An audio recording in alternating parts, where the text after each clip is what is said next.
تیرے شہر سے جاتے ہیں دے ہم کو دعا نانا، تیرے شہر سے جاتے ہیں۔ ارشاد فرمایا کہ وہ ایسے ہو گئے جیسے کھایا ہوا بھوسا ہے، برباد ہو گیا وہ لشکر۔ یہ جس سال آئے تھے اس سال کو کہا جاتا تھا عام الفیل، ہاتھیوں والا سال۔ اسی سال 17 ربیع الاول کو رسول اللہ دنیا میں تشریف لائے تھے۔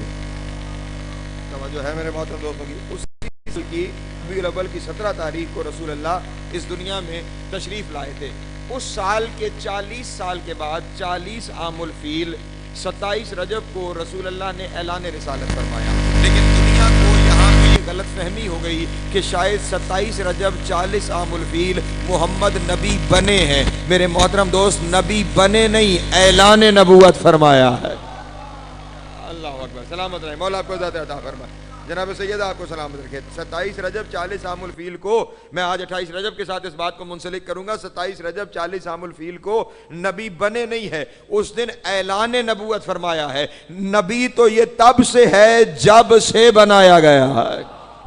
اللہ اکبر، سلامت رہے، مولا آپ کو ذات عطا فرمائے۔ اور اس کی دلیل یہ باقی نقوی فقیر کی خطابت نہیں ہے، میں قرآن سے آپ کے سامنے دلیل پیش کرتا ہوں۔ پورے قرآن مجید میں چیلنج کر رہا ہوں، تقریر لائیو جا رہی ہوگی، بسم اللہ کی بے سے لے کر والناس کی سین تک ایک جگہ بھی خداوند عالم نے اپنے نبی سے یہ نہیں فرمایا کہ اے مصطفیٰ ہم نے آپ کو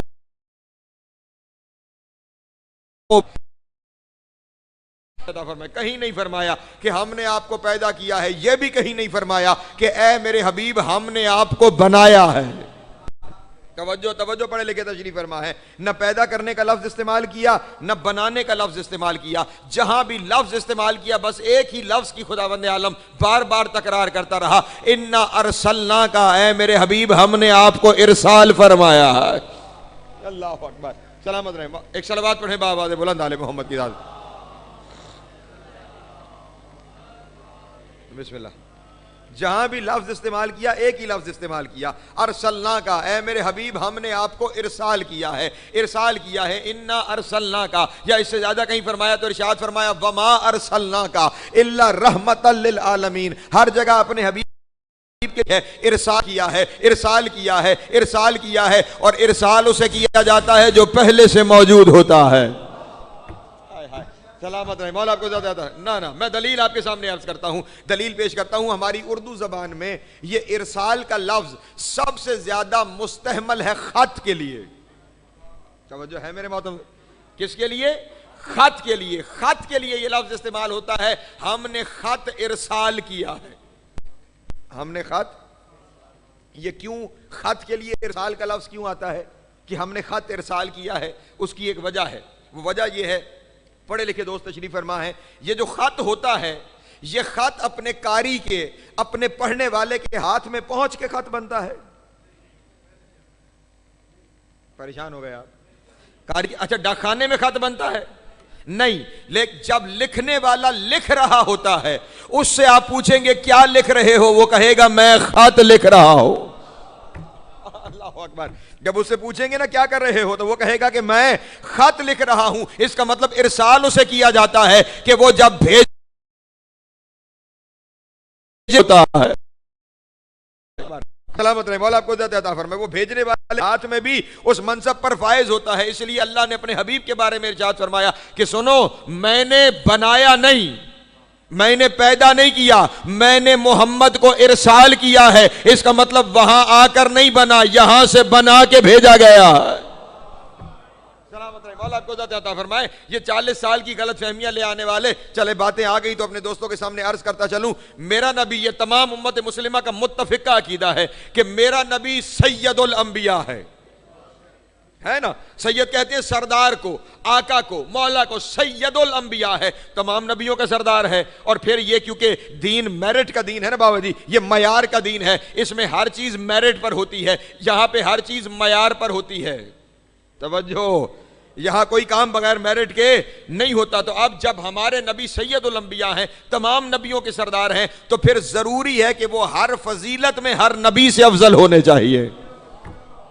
توجہ میرے شیعہ سنی دوست، پھر یہ ضروری ہے کہ وہ ہر فضیلت میں ہر نبی سے افضل ہونے چاہیے۔ اگر کسی ایک فضیلت میں بھی کسی ایک نبی سے پیچھے رہ گئے تو پھر وہ نبی افضل ہو جائے گا، کم از کم اس فضیلت میں وہ نبی افضل ہو جائے گا. وہاں پھر میرے نبی سید الانبیاء نہیں رہیں گے، پھر وہ اس فضیلت میں افضل ہو جائے گا. جب معاملہ یہاں تک پہنچ چکا ہو کہ ہر نبی سے ہر فضیلت میں افضل ہونا ہے اور باقی سارے نبی میرے نبی کے نوکر ہیں، تو پھر میرے نبی کے نوکروں میں ایک نوکر عیسیٰ ہے.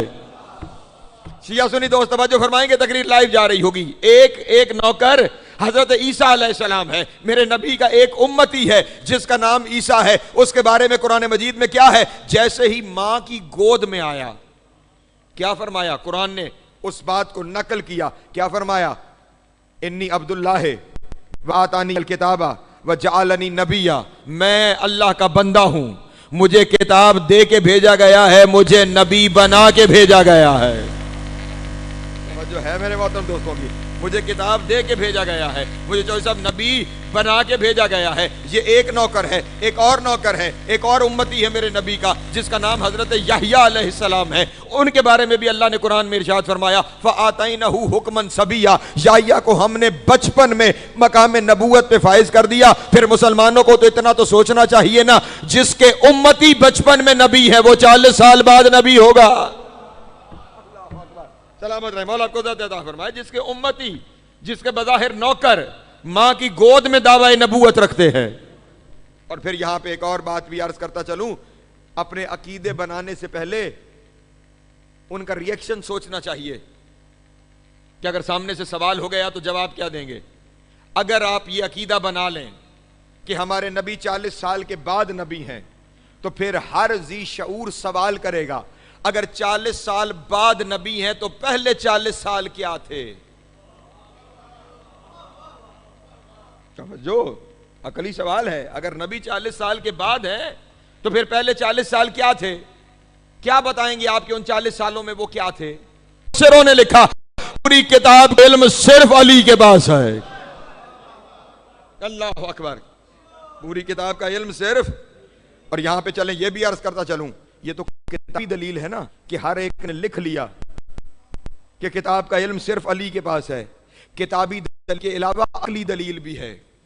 کتاب کا عالم وہ ہوگا جو صاحب اختیار کل ہوگا. نہیں توجہ فرما رہے. کتاب کا عالم وہ ہوگا، اس کے کتاب کے عالم ہونے کی دلیل یہ ہے. ہائے اجازت ہے بابا جی ایک جملہ کہہ دوں. سرکار ہمارے یہاں بڑی کنفیوژنز ہو گئی ہیں، ہمیں لفظوں کی سمجھ نہیں، جس کی وجہ سے معاملات مشکل ہو جاتے ہیں. ہم آج تک یہی نہیں سمجھ پائے علم ہوتا کیا ہے، علم کہتے کسے ہیں. ہم نے بنا جو اس کو علامہ دیا ہے تو نہیں جان پا رہے علم کیا ہوتا ہے. یاد رکھیے گا، کسی چیز کے ہونے کے بعد اسے جان لینا علم نہیں ہے. توجہ ہے اذان محترم؟ ہاں یہ آج ساؤنڈ سسٹم یہاں پر موجود ہے، میں جانتا ہوں. یہ مائک ہے، اس کے اندر یہ کاپر وائرز ہیں، وہاں ایمپلیفائر میں جا رہی ہیں، وہاں سے یہ سپیکر تک آواز پہنچا رہی ہیں، آواز بڑی ہو کے آپ تک پہنچ رہی ہے. یہ سارا سسٹم آج میں جانتا ہوں یہ علم نہیں، یہ میری معلومات ہیں. توجہ ہے میرے محترم دوستوں کی، یہ میری معلومات ہیں، یہ علم نہیں. علم اس کے پاس تھا جس نے اسے بنایا ہے، جس نے اسے تخلیق کیا ہے. اس کے پاس علم تھا کہ یہ کروں گا تو نتیجہ یہ نکلے گا. توجہ ہے اذان محترم؟ یعنی جو واقعے کے بعد ہوں وہ معلومات ہوتی ہیں، جو واقعے سے پہلے ہو وہ علم ہوتا ہے. قرآن کا عالم وہ چاہیے جو نازل ہونے کے بعد قرآن نہ جانتا ہو. اللہ اکبر، سلامت رہے، مولا آپ کو زیادہ عطا فرمائے. ہاں زندگیاں دراز ہوں. ہاں حیدری، قرآن کا عالم وہ نہیں ہوگا جو نازل ہونے کے بعد قرآن جانتا ہے اور پھر لوگوں کو قرآن بتاتا بھی ہے اور قرآن پڑھاتا بھی ہے. نہیں، عالم قرآن وہ ہوگا جو قرآن کے نازل ہونے سے پہلے قرآن جانتا ہوگا. اور اب یہیں پہ چیلنج ہے میرا تمام عالم اسلام کو، کسی کے پاس کوئی ایسا قائد ہے، کوئی ایسا امام ہے تو مجھے دکھائے. صرف ہم وہ ہیں کہ ابا کعبے میں محمد کی گود میں علی نے قرآن سنایا تھا. اللہ اکبر، اللہ اکبر، سلامت رہے، مولا آپ کو ذات عطا فرمائے. اور چلے اب یہاں پہنچ گئے ہیں، جملہ آگے اپنے دوستوں کے سامنے کہتا چلوں. صرف علی نہیں، علی کے گھر کا ہر فرد، حتیٰ کہ علی کا وہ بابا ہائے ہائے، جس پہ دنیا فتوے لگاتی ہے. میں نے کہا نا یہ اعلان رسالت سے بات شروع ہوئی تھی، پہلی دعوت ہوئی تھی دعوت ذوالعشیرہ. اس دعوت ذوالعشیرہ میں پہلے 2 دن ابو جہل نے میرے نبی کو بولنے نہیں دیا. اٹھتے تھے، کھڑا ہو جاتا تھا ہاتھ اٹھا کے، نہیں ان کی بات نہ سننا، یہ جادوگر ہیں. اگر بات سنو گے تو ان کے ہو جاؤ گے، بات نہ سننا، یہ جادوگر ہیں. کسی کی بات سننے سے روکنے والا ابو لہب ہوتا ہے. جو ہے میرے محترم دوستوں کی کچھ کہہ چکا. بات نہ سننا، بات نہ سننا، لوگ اٹھ کے چلے جاتے تھے. تیسرے دن رسول خدا نے جناب ابو طالب سے کہا چچا جان یہ تو بات ہی نہیں کرنے دیتا. جناب ابو طالب نے کہا پریشان نہ ہو میری جان، آج میں جانوں اور یہ جانے. جو ہونے سے پہلے جانے، جو ہونے سے پہلے جانے وہ عالم ہے. آج میں جانوں اور یہ جانے. اور اب جب تیسرے دن ابو لہب اٹھنے لگا، جناب ابو طالب نے اس کی کلائی کو مروڑا، بائیں ہاتھ سے اس کے کندھے کو دبا کے زمین پہ بٹھایا، ادھر سے ہاتھ کو مروڑا اور ساری ارشاد فرمایا تبت یدا ابی لہب و تب. ہائے ہائے اللہ اکبر. تبت یدا ابی لہب و تب. ابو لہب تیرے ہاتھ ٹوٹ جائے، تیرے ہاتھ ٹوٹ جائے. خیال رہے ابھی سورہ تبت یدا نازل نہیں ہوئی تھی. ابو طالب نے تبت یدا کہا تو اس کے بعد سورہ تبت یدا نازل ہوئی. بس میرے پاس 2 ہی نتیجے ہیں، یا تو ابو طالب کی رسائی اتنی تھی کہ قرآن نازل ہونے سے پہلے لوح محفوظ پہ قرآن پڑھ لیتا تھا، یا ابو طالب کی زبان اتنی پاک تھی جو ابو طالب کہتا تھا اللہ قرآن بنا کے بھیجتا چلا. اللہ اکبر. سلامت رہے مولا آپ کو جاتا تھا. یا یہ گھر وہ ہے جو قرآن نازل ہونے سے پہلے اس قرآن کو جانتا ہے. اس کا مطلب یہ ہوا یہ ہے وہ گھر جو عالم الکتاب ہیں، جو عالم الکتاب ہیں. اب ان کے بارے میں اللہ نے کہا یہ وہ ہیں کہ جو میرے ساتھ اس رسالت کے گواہ ہیں. جب اس رسالت کے گواہ ہیں تو پھر اس کا مطلب ہوا یہ پورا گھر آدم سے بھی پہلے ہے، نوح سے بھی پہلے، موسیٰ و عیسیٰ سے بھی پہلے، کائنات سے پہلے. صرف مصطفیٰ نہیں، وہ سارے جو مصطفیٰ جیسے ہیں وہ ہمیشہ سے اس رسالت میں شامل ہیں. جو اس رسالت میں شامل تھے وہی اس رسالت کو بچانے کے لیے آج گھر سے نکلے.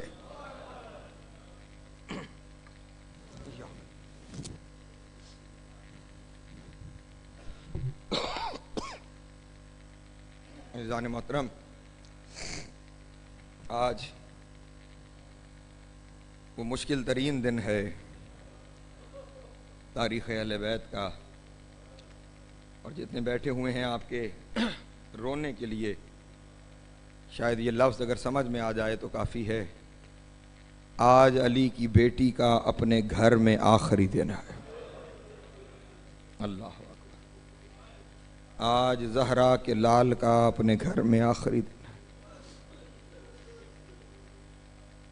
جب طے ہو گیا نا کہ سفر کرنا ہے، مشکل جگہ پہ ہوں، آقا حسین نے مولا عباس سے کہا عباس مسافروں کی فہرست بناؤ. حضرت عباس نے کاغذ قلم دوات اٹھایا اور سر ورق حسب معمول لکھا نصر من اللہ و فتح قریب. فوراً آقا حسین نے کہا عباس یہ سفر وہ سفر نہیں، یہاں لکھو انا للہ و انا الیہ راجعون. عباس ہم پلٹ کر آنے کے لیے نہیں جا رہے، عباس ہم ترک وطن کر رہے ہیں. اب ہم نے پلٹنا نہیں، لکھنا شروع کرو نام. حسین ابن علی، عباس ابن علی، عون ابن علی، جعفر ابن علی. نام لکھتے چلے گئے. لکھتے لکھتے آخر میں بادشاہ حسین نے اپنے بیٹوں کے نام لکھوانا شروع کیے. عباس لکھو علی زین العابدین ابن الحسین، علی اکبر ابن الحسین. اور جب کہا نا عباس اب لکھو علی اصغر ابن الحسین. اللہ اکبر. میرے مولا کا چلتا ہوا قلم رکا اور آقا و مولا حسین کی جانب دیکھ کے کہا آقا خیال رہے 9 رجب سن 60 ہجری شہزادہ علی اصغر دنیا پہ آئے ہیں، 28 رجب روانہ ہو رہے ہیں. کل 19 دن کی حیات گرامی ہے جب سفر شروع ہو رہا ہے. یہ کائنات کا واحد مسافر ہے جس کی ساری زندگی سفر میں گزر گئی. کل 19 دن کی حیات، سفر شروع ہونے جا رہا ہے. حضرت عباس نے کہا مولا کبھی 19 دن کے بچوں نے بھی بغیر ماؤں کے سفر کیا ہے؟ ہائے میں نے جملہ تو کہہ دیا، بغیر ماں کا نام آنا تھا۔ آقا حسین نے میرے مولا عباس سے کہا، عباس تمہیں کس نے کہا کہ ماں کے بغیر سفر کرے گا؟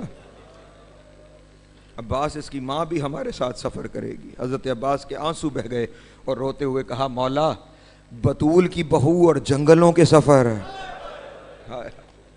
بطول کی بہو اور بیابانوں کے سفر، اس ماحول میں بطول کی بہو سفر کیسے کر سکتی ہے؟ اب حسین کی آنکھوں سے آنسو بہنے لگے۔ کہا، عباس تو بطول کی بہو کی بات کرتا ہے، لکھ زینب بنت علی، لکھ ام کلثوم بنت علی، یہ نام آنے تھے۔ تڑپ گئے آقا عباس اور رو کر کہا، آقا و مولا غلام کی بہن